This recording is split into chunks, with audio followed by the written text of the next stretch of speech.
Hello, we are Group 9. We made this video to present you with information about the Middle Ages, or what scholars prefer to call the Dark Ages.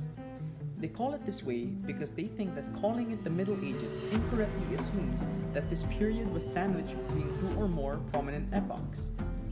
The Middle Ages started from the ashes of the Renaissance and the Roman Empire that lasted till the 1400s AD. The population in Europe had greatly declined due to the rampant invasions to expand territory and acquire not only land but also resources. The Black Plague also happened during these ages. Many people tried to explain the spreading of the plague either by blaming witchcraft or superstition.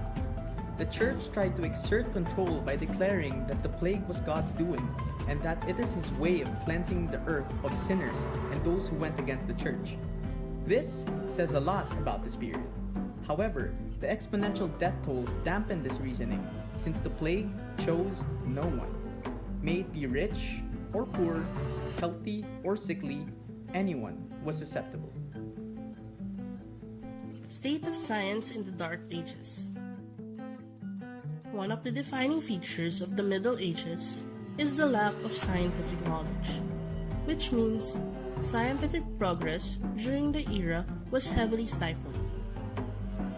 The scientists and thinkers of the era were limited to the religious, that prioritized religion before science by a large margin. The church controlled power in political, cultural, academic, philosophical, economic, and virtually any aspect of medieval life.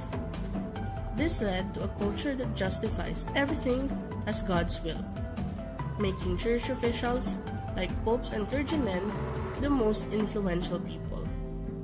As a result, the church's words were considered absolute and irrefutable.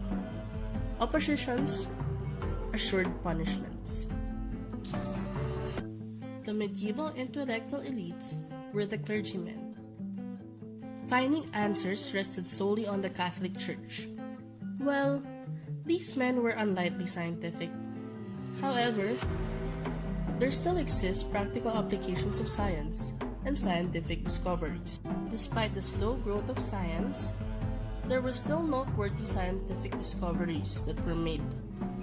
Due to the rise of universities, involvement of the church in some scientific endeavors, and influence from invaders and foreigners, science still found a way to flourish during this era.